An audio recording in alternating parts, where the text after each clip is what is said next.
오늘 우리에게 주신 하나님의 말씀은 마태복음 11장 2절에서부터 6절 말씀입니다. 마태복음 11장 2절에서 6절 말씀입니다. 신약성경 17페이지에 있습니다. 우리 같이 한 목소리로 읽도록 하겠습니다.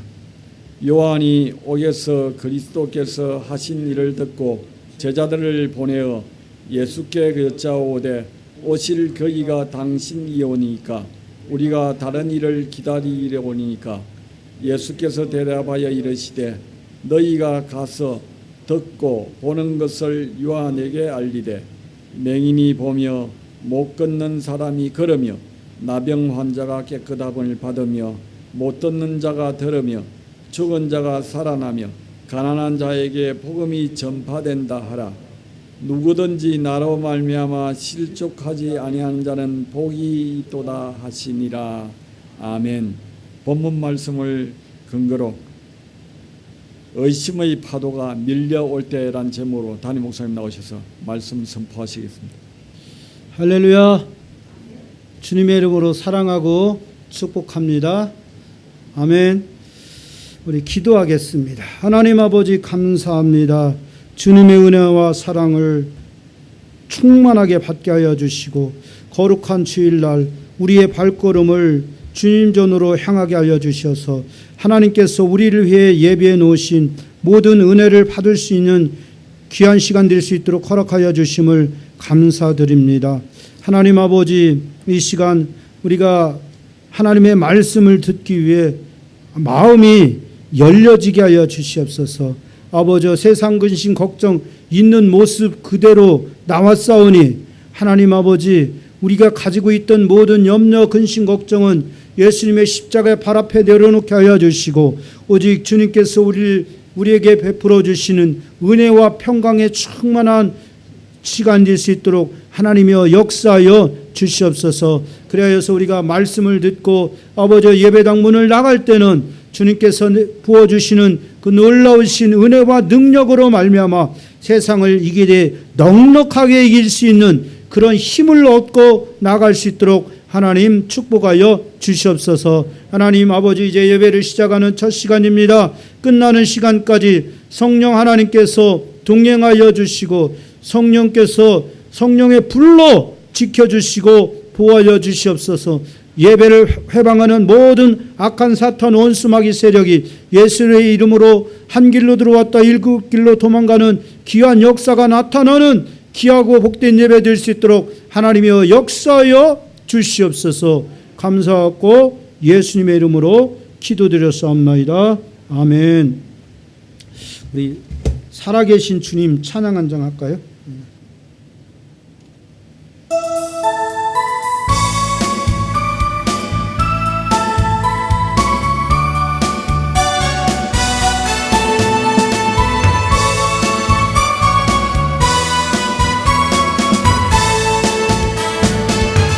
주 하나님 독생자 예수 날 위하여 오시었네. 내 모든 죄 용서하시고 죽음에서 부활하신 나의 구세주 살아계신 주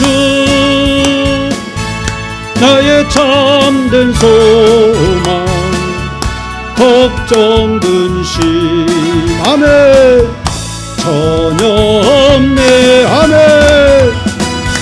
사랑의 주 내 갈 길 인도하니 내 모든 삶의 기쁨 늘 충만하네. 주 안에서 거듭난 생명 거우시는 주의 사랑 참 기쁨과 신 가지고 예수님의 도우심을 믿으며 살리. 살아계신 주 나의 참된 소망 걱정 근심 전혀 없네. 사랑의 주 내 갈 길 인도하니 내 모든 삶의 기쁨 늘 충만하네. 그 언젠가 주 뵐 때까지 주를 위해 싸우리라. 승리의 길 멀고 험해도 주님께서 나의 앞길 지켜주시리. 살아계신 주 나의 참된 소망 걱정 근심 전혀 없네. 사랑의 주내 갈 길 인도하니 내 모든 삶의 기쁨 늘 충만하네. 아멘.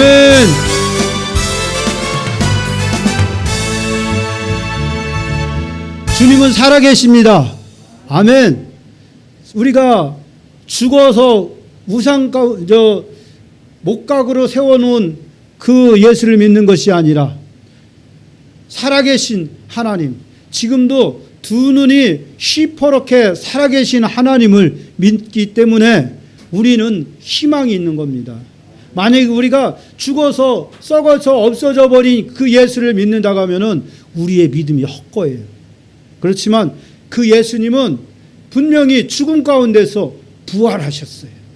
그 부활하신 주님이 오늘 이 자리에 성령으로 우리와 함께하고 계시는 줄 믿으시기 바랍니다. 아멘. 제가 이 살아계신 주를 참 좋아하는 이유가 또 하나가 있습니다.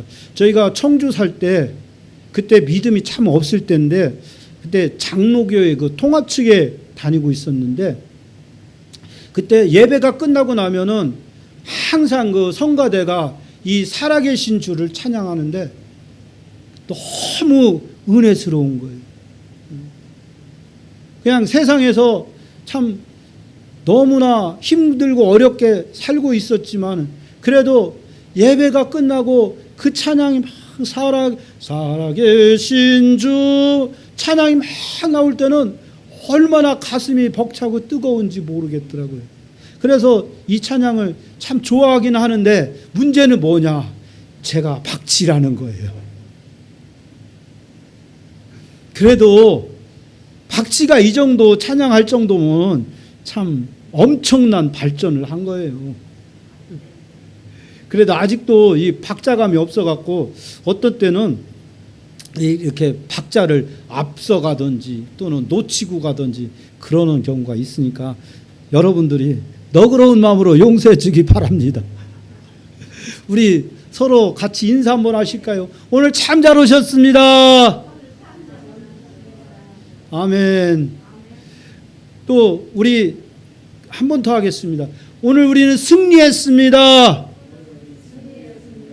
오늘 우리는 승리했습니다. 아멘. 예수의 이름으로 승리했습니다. 그래서 여러분들이 이 자리에 와 계시는 거예요. 아멘. 한 번 더 하겠습니다. 우리는 3-3번이라고 2번까지는 불편해. 그러니까 3-3번 하는데 이번은 예수님 살아계십니다. 한 번 더 하겠습니다. 예수님 살아계십니다. 아멘. 예수님 살아계십니다.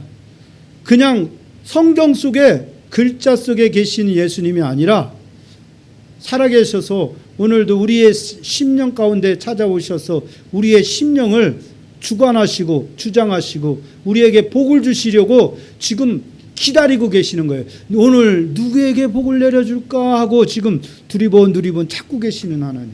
그분이 우리의 예수님인 줄 믿습니다. 아멘. 저는 오늘 본문 말씀을 근거로 해서 의심의 파도가 밀려올 때라는 제목으로 은혜를 나누기를 원합니다.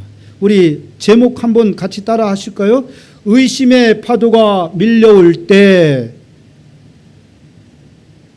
왜 아무도 안 해요? 의심의 파도가 밀려올 때.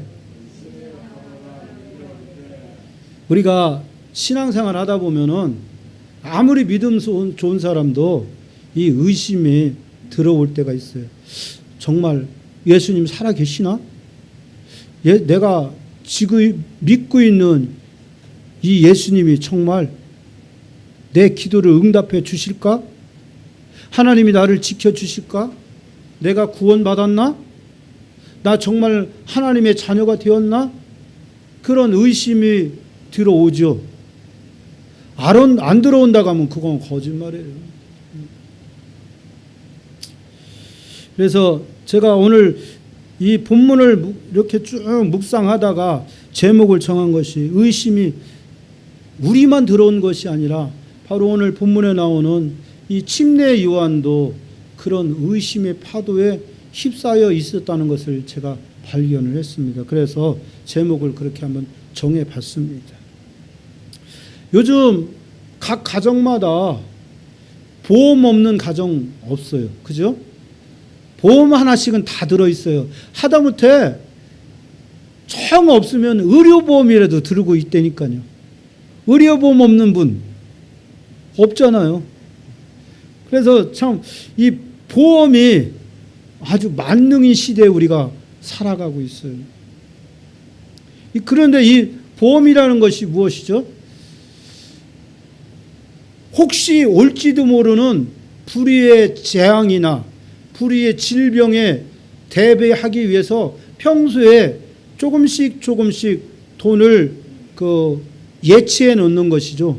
그리고 그런 재앙이나 질병이 찾아왔을 때 그것을 목돈으로 받아서 그것을 우리가 가지고 있는 그런 질병이나 재앙을 극복하는데 사용하는 것이 바로 이 보험이라고 할 수가 있는 것이죠. 제 말이 맞죠? 네. 이의가 있어도 이 시간은 이의 제기가 할 수 없는 시간입니다.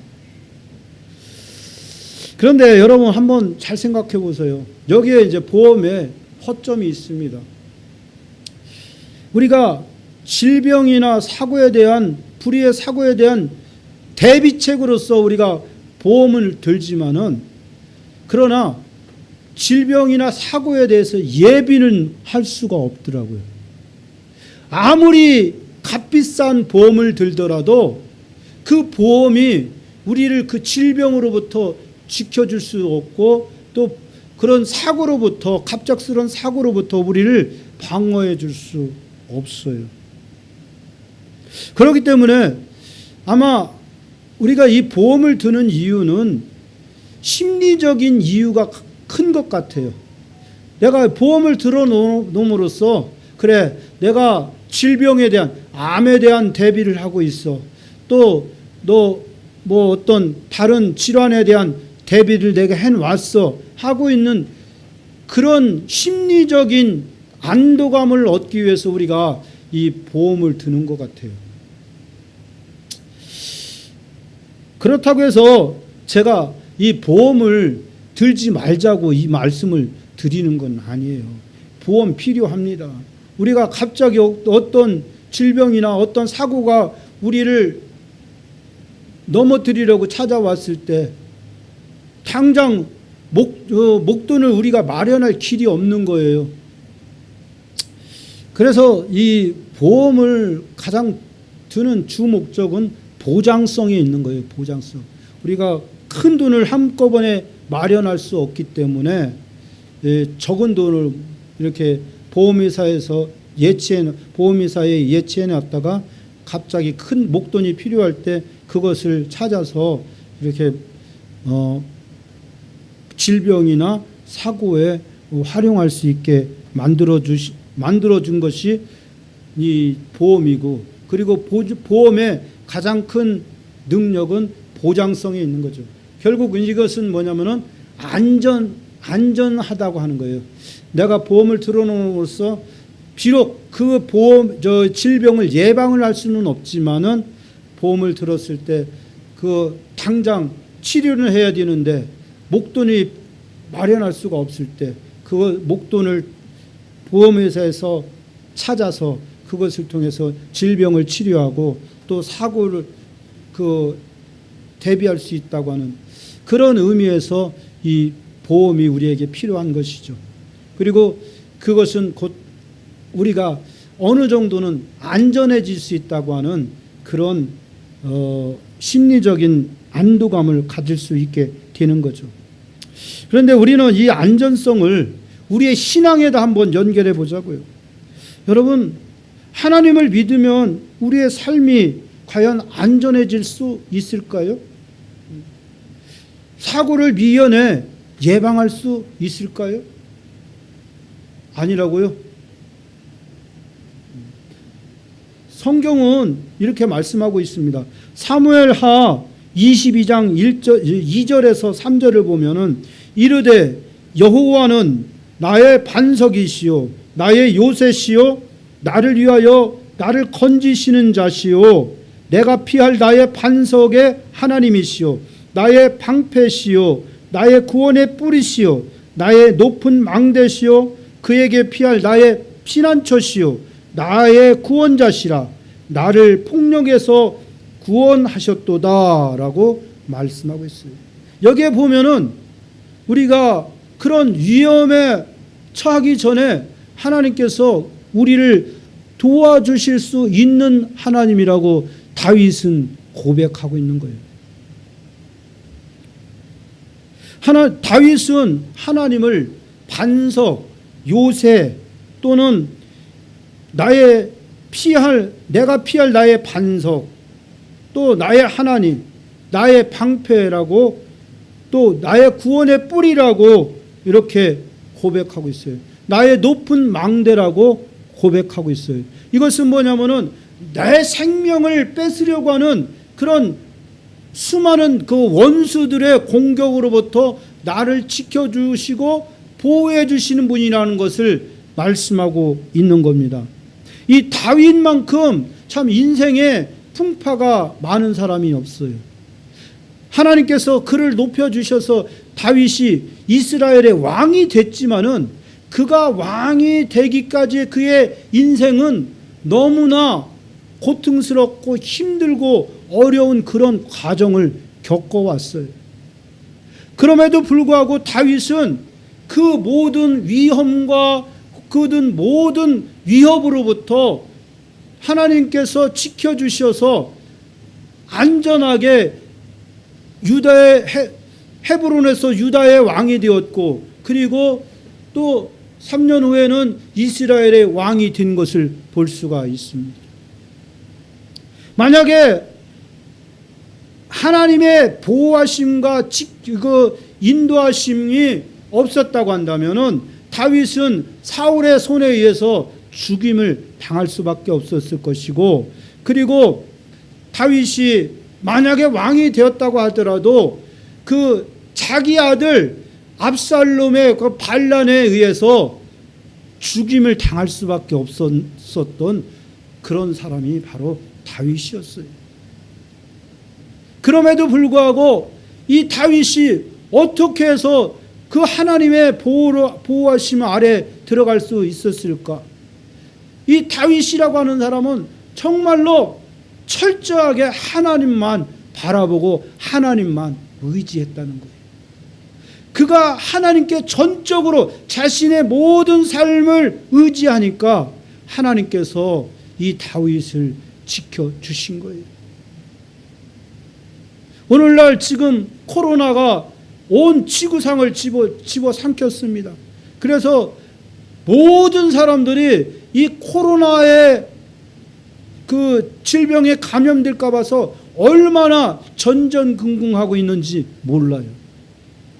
그래서 여러분들도 지금 마스크를 다 쓰고 계시는 거예요. 한 분도 빠짐없이.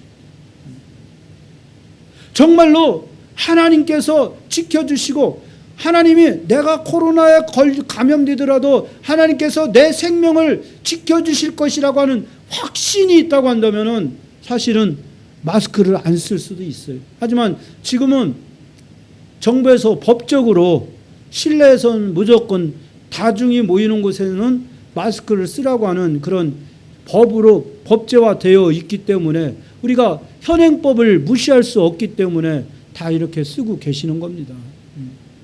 이 다윗이 바로 그런 하나님에 대한 절대적인 믿음을 가지고 있었기 때문에 하나님께서도 다윗을 그처럼 지켜주셨던 겁니다. 이처럼 하나님을 온전히 의지하는 사람, 하나님을 온전히 믿는 사람에게는 하나님께서도 그를 온전히 지켜주시고 온전히 붙들어 주시는 거예요. 그래서 다윗이 고백하고 있는 것처럼 하나님은 나의 방패시요, 하나님은 나의 요새시요, 하나님은 나의 높은 망대시요, 하나님은 내가 피할 그의 반석이라고 고백하고 있는 겁니다. 그렇지만 우리는 아직까지도 그런 믿음이 없어요. 순간순간 다가오는 그런 환경의 위협 앞에서 우리는 무기력하고 너무나 연약할 때가 많이 있는 거예요. 그래서 오늘도 여러분들이 이렇게 나와서 예배를 드리고 있는 겁니다. 여러분들은 예배를 드림으로써 예배를 통해서 하나님의 말씀을 듣고 그 말씀을 통해서 여러분들이 심령 가운데 심령 중심에 믿음을 차곡차곡 쌓아가고 있는 거예요. 그래서 믿음은 들음에서 나며 들음은 그리스도의 말씀으로 말미암는다고 말씀하고 있는 거예요. 저 역시 이곳에서 다른 세상 얘기하고 있지 않잖아요. 세상을 어떻게 살아야지 돈을 부자가 되고 어떻게 살아야지 건강하게 살고 어떻게 해야지 장수하고 그런 얘기 안 하고 있잖아요.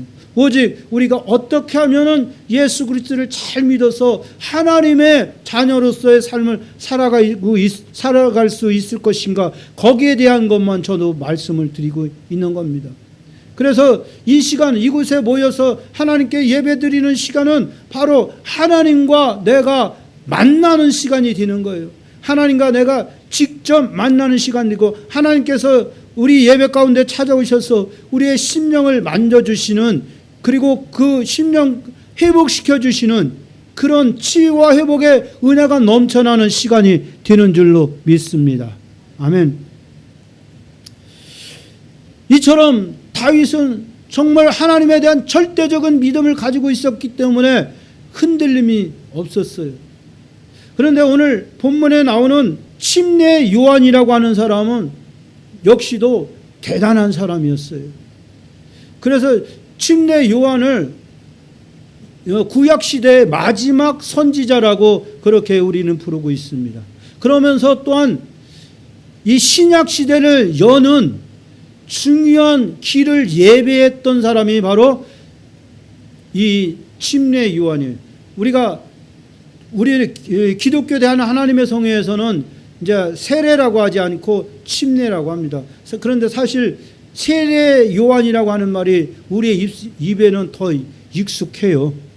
침례란 말은 침례교하고 주로 이제 순복음 쪽에서만 사용하는 용어지만 우리도 어쨌든 순복음 교회니까 제가 침례 요한이라고 부르고 있습니다.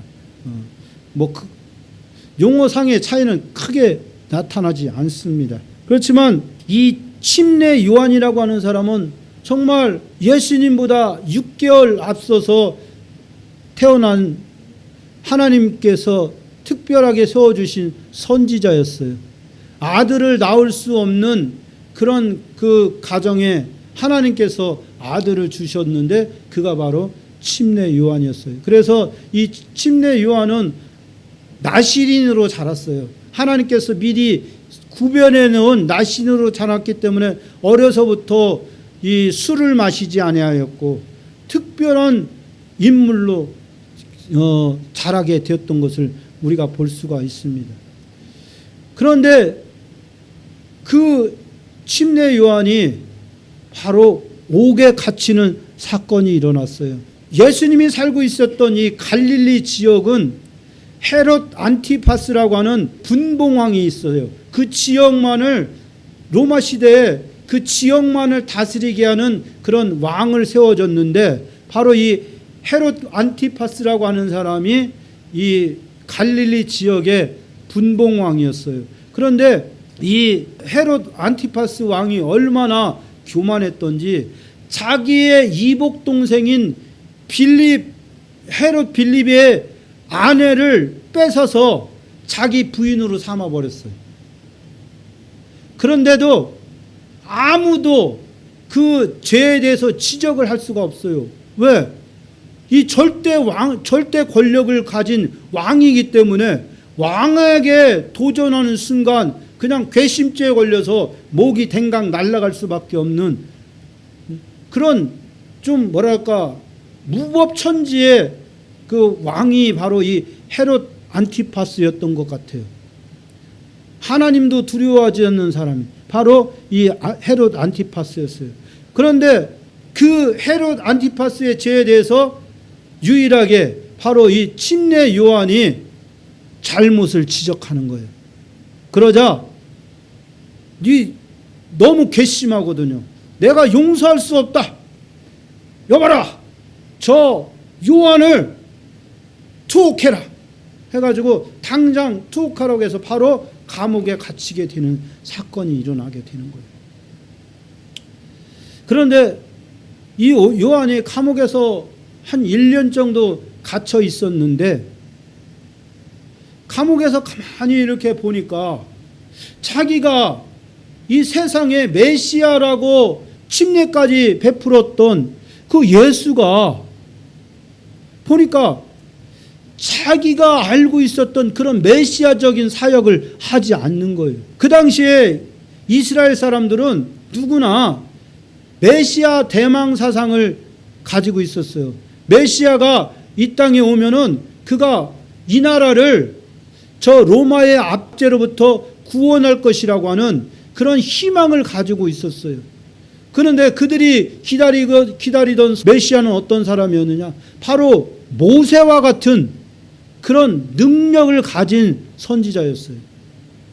하나님과 직접 소통하고 정말로 모세가 지팡이 하나 가지고 애굽에게 10가지의 재앙을 내렸던 것처럼 능력 있는 하나님의 종으로서 이스라엘 나라를 구원할 줄 알았어요. 그런데 자기가 기름 부어 세운 자기가 침례를 주어서 세운 저 예수가 와서 하는 일을 들어보니까 정말 하나님의 내가 잘못 알았나?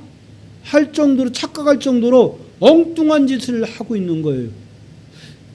침례 요한이 보니까 예수가 하는 짓이 뭐냐면은 죄인의 친구가 돼서 죄인의 집에 가서 먹고 마시고 그리고 또 가난한 자들과 함께 친구가 되고 그래서 그들을 도와주고 또 병든 자에게 가서 그들의 병을 치료해 주는 거예요.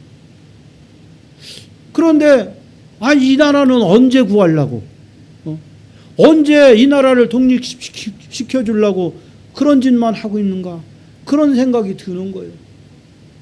그리고 자꾸 자기가 하나님의 아들이라고 하면서 지금까지 그들이 알고 있었던 율법과는 전혀 상관없는 그런 가르침을 자꾸 가르치는 거예요. 그래서 이 침례 요한이 의문이 생겼어요. 그래서 자기 제자들을 예수님한테 보내서 오늘 지금 예수님에게 했던 그런 질문을 하고 있는 거예요. 3절에 보니까 예수께 여짜오되 오실 그이가 당신이 오니까 우리가 다른 일을 기다리오이까 하고 질문을 하고 있는 거예요. 당신이 맞습니까? 내가 기다리던 나의 구세주가 당신이 맞습니까? 예수를 믿으면은 영혼이 잘된 같이 범사가 잘되고 강건한 축복이 임한다고 했는데, 가난한 자가 부유하게 되고 병든 자가 건강하게 되고 염려 근심을 가지고 있는 사람이 그 염려 근심으로부터 해방을 받게 된다고, 또 몸이 아픈 사람이, 불치의 병을 가진 사람이 고침을 받게 된다고 그렇게 내가 들었는데, 또 사업이 안 되던 사람이 예수를 믿으면 사업이 잘 된다고 내가 들었는데, 또 결혼을 못하는 사람이 예수를 믿으면 결혼도 할 수 있다고 내가 들었는데, 도대체 내 삶은 나아진 것이 하나도 없네요. 당신이 정말로 내가 믿는 예수가 정말 그 예수가 맞습니까? 하고 우리가 그런 의문을 가질 수 있는 것처럼 이 침례 요한도 그런 의문을 가지기 시작했다는 거예요. 우리는 누구나 자신만이 그리고 있는 하나님에 대한 그림이 있어요. 하나님은 이렇게 생긴 모습일 거야. 마찬가지로 우리도 하나님은 이렇게 생긴 모습일 거야. 하나님은 우리의 형상대로, 우리의 형상과 우리의 모양대로 사람을 창조하셨다고 하는데, 정말 하나님은 이렇게 생겼을까? 눈이 두 개에다가 코가 하나고, 입이 두 개고, 입이 하나고, 귀가 두 개고, 팔이 두 개고, 정말로 그렇게 생겼을까? 나처럼 똑같이 생겼을까? 하는 그런 의문을 가질 수가 있는 것이죠. 그리고 내가 하나님 앞에 부르짖으며 기도했던 그 기도의 응답이 되지 않는 것을 통해서 정말로 내가 믿는 예수가 그 하나님이 맞나 하는 그런 의문을 갖게 되고 이제 의심을 하기 시작하는 거예요. 우리는 자꾸 내가 만든 예수를 진짜 예수라고 생각하는 거예요. 그런데 그 예수는 어떤 예수예요? 하나님께서 하나님의 뜻을 이루기 위해서 세워주신 분이 바로 진짜 예수였던 거예요. 그래서 4절에서 보니까 이렇게 말씀하시죠. 예수께서 대답하여 이르시되 너희가 가서 듣고 보는 것을 요한에게 알리라고 말씀하고 있어요. 누가복음에도 같은 내용이 나오는데, 누가복음에 보면은 예수님께서 요한의 제자들을 직접 데리고 가셔서 병든 자들을 고치고 하는 장면이 나와요. 그들이 그것을 보게 하셨다고 말씀하고 있어요. 그런데 이 마태복음에서는 그 부분이 생략이 되어 있고, 그리고 5절에 나오는 맹인이 보며 못 걷는 사람이 걸으며 나병 환자가 깨끗함을 받으며 못 듣는 자가 들으며 죽은 자가 살아나며 가난한 자의 복음이 전파된다 하라. 이것이 소위 우리가 얘기하는 기적이거든요. 지금 왜 예수님께서 일으키신 그 기적을 가지고 이 요한의 제자들에게 말씀하셨을까요? 여기 보면은 맹인이 보며라고 하는 말씀은 바로 이사야 29장 18절에 나오는 말씀입니다. 그날에 못 듣는 사람이 책의 말을 들을 것이며 어둡고 캄캄한 데에서 맹인의 눈이 볼 것이며 라고 말씀하고 있어요. 또 안진뱅이가 걷는다는 말씀은 이사야서 35장 6절에 있는 말씀이에요. 그때에 저는 자는 사슴같이 뛸 것이며 말 못하는 자의 혀는 노래하리니 이는 광야에서 물이 솟겠고 사막에서 시내가 흐를 것임이라고 말씀하고 있어요. 그리고 문둥병자가 깨끗함을 받는다는 얘기는 이사야 35장 6절에 나오는 말씀이에요. 아까 읽은 말씀. 그때 저는 자는 사슴같이 뛸 것이며 말 못하는 자는 혀는 노래하리니 이는 광야에서 물이 솟겠고 사막에서 시내가 흐를 것임이라고 하는 그 말씀 속에 있는 거예요. 그리고 귀머거리가 듣는다는 말씀은 이사야 29장 18절 아까 읽었던 말씀 속에 있죠. 그때 맹인의 눈이 밝을 것이며 못 듣는 사람의 귀가 열릴 것이라는 거예요. 그리고 죽은 자가 살아난다는 말씀은 이사야 26장 19절의 말씀이에요. 주의 죽은 자들은 살아나고 그들의 시체들은 일어나리이다. 티끌에 누운 자들아 너희는 깨어 노래하라. 주의 이슬은 빛난 이슬이니 땅이 죽은 자들을 내놓으리로다 하고 말씀. 메시아가 오시면은 죽은 자가 살아날 것이라고 말씀하고 있고, 또 가난한 자가 복음을 듣겠다고 이사야 61장 1절에서 말씀하고 있습니다. 주 여호와의 영이 내게 내리셨으니 이는 여호와께서 내게 기름을 부으시사 가난한 자에게 아름다운 소식을 전하게 하려 하심이라.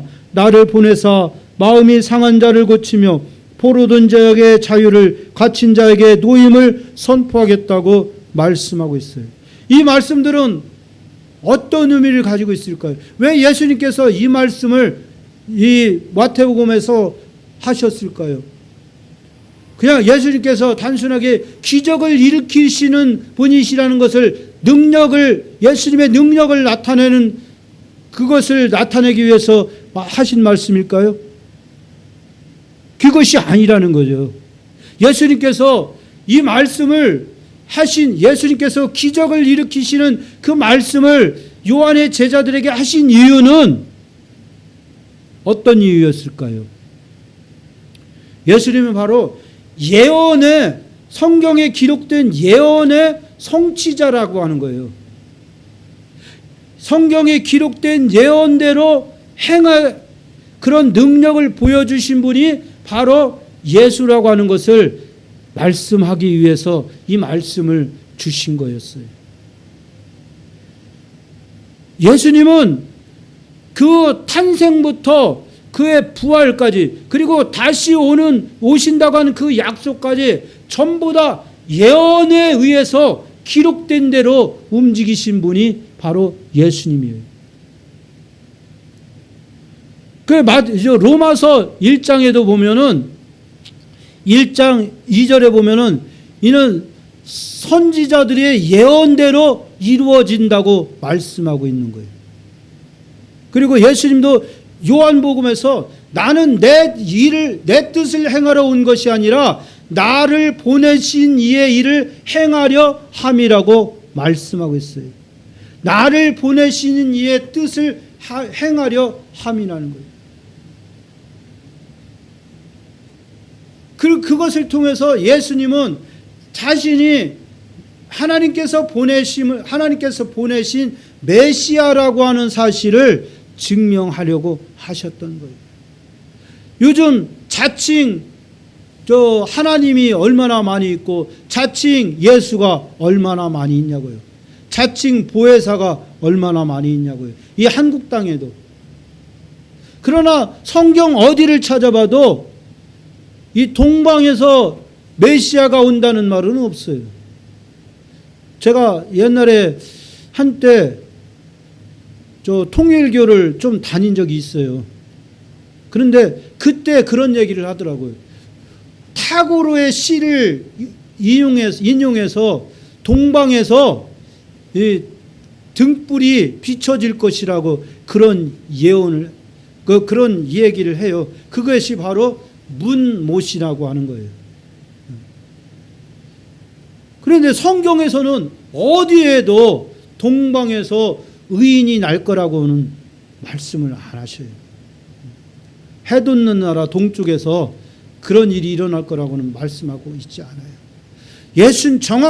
우리는 정확하게 알아야 돼요. 예수님은 성경에 기록된 대로 탄생하시고 또 기록된 사역을 하시다가 기록된 대로 죽음을 당하시고, 그리고 기록된 대로 부활하시고, 그리고 기록된 대로 다시 오신다고 하는 거예요. 그래서 고린도전서 15장 3절과 4절에도 예수 그리스도의 은혜를 너희가 알거니와 자꾸 내가 그걸 까먹네. 요즘 하도 안 했더니 우리 고린도전서 15장 한번 봅시다. 고린도전서 맨 뒤에가 고린도전서 15장이에요. 제가 이거 어린이 전도학교 갔더니 매일 이거를 암송하게 하더라고요. 그런데 이제 안 했더니 잊어버리네. 3절과 4절에 보면은 빼고 거기는 이는부터 보자고요. 이는 성경대로 그리스도께서 우리 죄를 위하여 죽으시고 장사 지낸 바 되셨다가 성경대로 사흘 만에 다시 살아나사라고 말씀하고 있어요. 성경대로는 뭐냐? 성경에, 그러니까 여기서 성경은 구약 성경을 얘기하는 거예요. 신약 성경이 나오기 전이니까, 기록되기 전이니까 구약 성경을 얘기하는 거예요. 구약 성경에 예언된 대로 우리 죄를 위하여 죽으시고 장사 지낸 바 되셨다가 성경대로 사흘 만에 다시 살아나사라고 말씀하고 있어요. 이 예수님의 부활에 대해서 성경 어디에 기록되어 있느냐 그런 질문을 하시는 분도 있을 거예요. 그런데 그 부분이 바로 우리가 금요일 날 그 정지성 목사님께서 요나의 표적을 가지고 이렇게 설명을 하셨어요. 그 요나의 표적에는 바로 요나가 사흘 동안 물고기 뱃속에서 들어가 있다가 사흘 만에 토해져서 밖으로 나온 사건, 그것을 예수님의 부활과 이렇게 연계를 시켜서 말씀을 하시는 것을 제가 들었습니다. 그래서 정말로 그 요나의 부활 사건이 바로 요나가 물고기 뱃속에서 나온 사건이 바로 이 예수님의 부활과 이렇게 매칭이 되는 것을 볼 수가 있습니다. 그래서 우리가 이 예수님의 모든 행동은 바로 성경에 예언된 그대로만 행하셨던 거예요. 단 하나도 성경에 기록되지 않은 것을 행하신 적이 없다는 거예요. 그래서 예수님께서 십자가에서 못 박혀 돌아가실 때 그 가상칠언 중에서 내가 다 이루었다 하고 숨이 끊어지지 않아요. 마지막 숨이 끊어지시는 것을 볼 수가 있습니다. 예수님은 바로 하나님의 뜻을 완전하고 완벽하게 다 이루신 분이라고 하는 거예요. 그래서 또 6절에 보면 누구든지 나로 말미암아 실족하지 아니하는 자는 복이 있도다 하시니라고 말씀하고 있어요. 예수 때문에 넘어지는 자, 예수 때문에 하나님에게서 믿음에서 떠나는 자가 있다는 거예요. 잘못된 믿음을 들을 때, 잘못된 복음, 엉뚱한 복음을 들을 때 우리는 믿음에서 떠나게 돼요.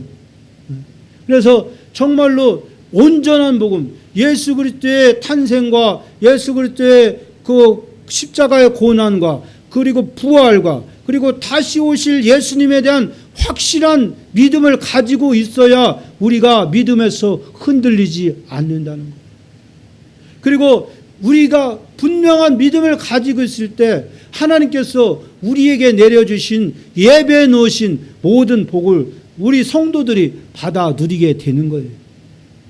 내가 생각했던 대로의 예수가 아니라 하나님의 뜻 가운데서 일을 하시는 그 예수를 우리가 믿어야 되는 거예요. 하나님 분명히 성경에는 말씀하기를 아는 예수를 믿으면 어떤 전염병에서도 보호하심을 받는다고 했는데 나는 왜 이런 병에 걸렸어요 하고 하나님 앞에 항의할 수 있겠지만은 그 모든 것들은 하나님의 주권 아래에 있다고 하는 거예요. 왜? 하나님은 만물을 창조하신 창조주시거든요. 그 창조주시기 때문에 모든 만물에 대한 주권을 하나님이 가지고 계시는 거예요. 우리는 하나님의 피조물에 불과한 거예요. 마치 도공이 손으로 흙을 이겨서 도자기를 빚어서 이 도자기는 요광으로 쓰고 이 도자기는 국그릇을 쓰고 이 이 도자기는 왕이 사용하는 반상에 올라가는 그런 반상기가 되게 하겠다고 생각하고서 도자기를 만드는 것처럼, 그러면은 그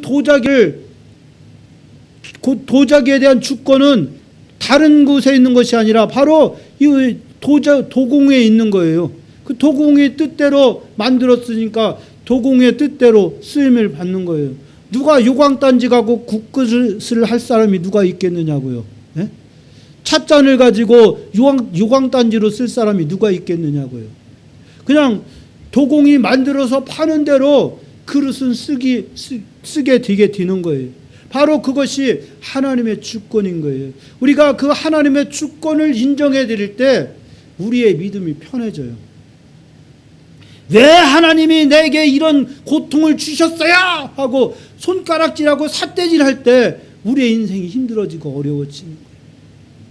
이거 하나님이 내게 이런 시련을 주시고 시험을 주셨으니 하나님은 우리에게 시험을 주시지 않는 분이시고, 그리고 우리가 시험 당할 때 피할 길까지도 주시는 분이라고 하나님은 성경은 말씀하고 있으니까, 내가 하나님께서 이 시험을 내게 주신 것은 이것이 시험을 통해서 나를 하나님의 나라에 더 귀하게 사용하시려고 하시는 하나님의 뜻이로구나.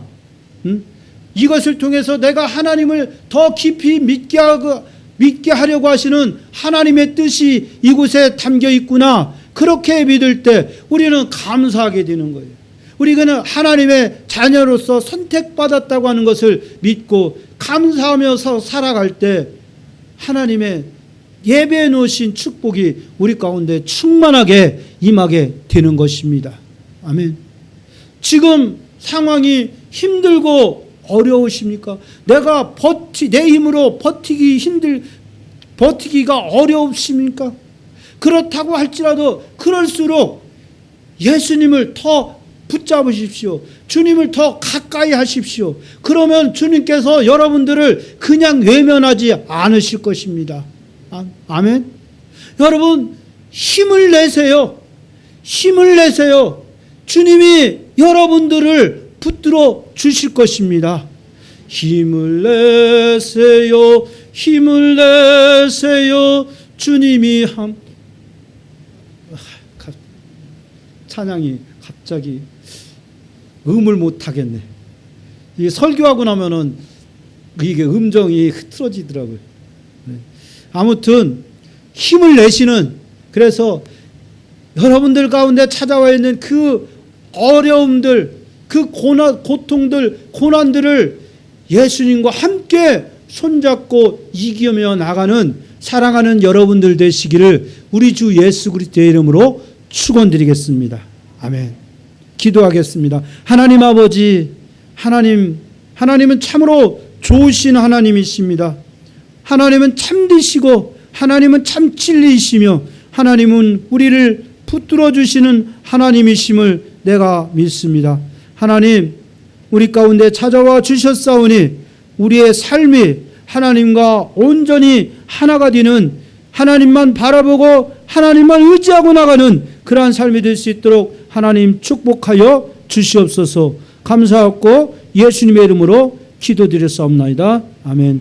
이 시간 몸이 아프신 분은 아픈 곳에 손을 얹으시고, 또 마음에 소원이 있는 분은 가슴에 손을 얹으시기 바랍니다. 종이 환부를 위해서, 환초를 위해서 기도하겠습니다. 마음의 소원을 위해서 기도하겠습니다. 사랑하는 하나님 아버지, 주님을 사랑하는 연약한 하나님의 백성들이 육신의 연약함 가지고 오늘 주님을 바라보며 나왔습니다. 주님께서 오늘도 우리 사랑하는 성도들의 아픈 몸을 만져주실 것을 사모하며 이곳에 나왔습니다. 하나님 아버지, 종이 우리 사랑하는 성도들의 그 육신의 질병을 위해서, 질병의 고침받기를 위해서 간절히 간구하오니 주님, 그 아픈 곳에 손을 얹은 모든 성도들의 손길 위에 주님의 피 묻은 손으로 안수하여 주시옵소서. 예수 그리스도의 십자가의 보혈의 권소로서 명하노니 모든 질병은 묶은 것을 놓고 떠나갈지어다. 예수의 이름으로 명하노니 허리 협착증은 묶은 것을 놓고 떠나갈지어다. 허리 수술의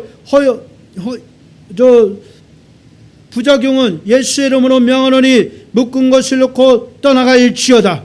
떠나갈지어다. 하나님 아버지, 또한 마음에 눌림이 있는 성도가 있습니다. 아버지, 우울증 때문에 고통받고 있는 성도가 있습니다.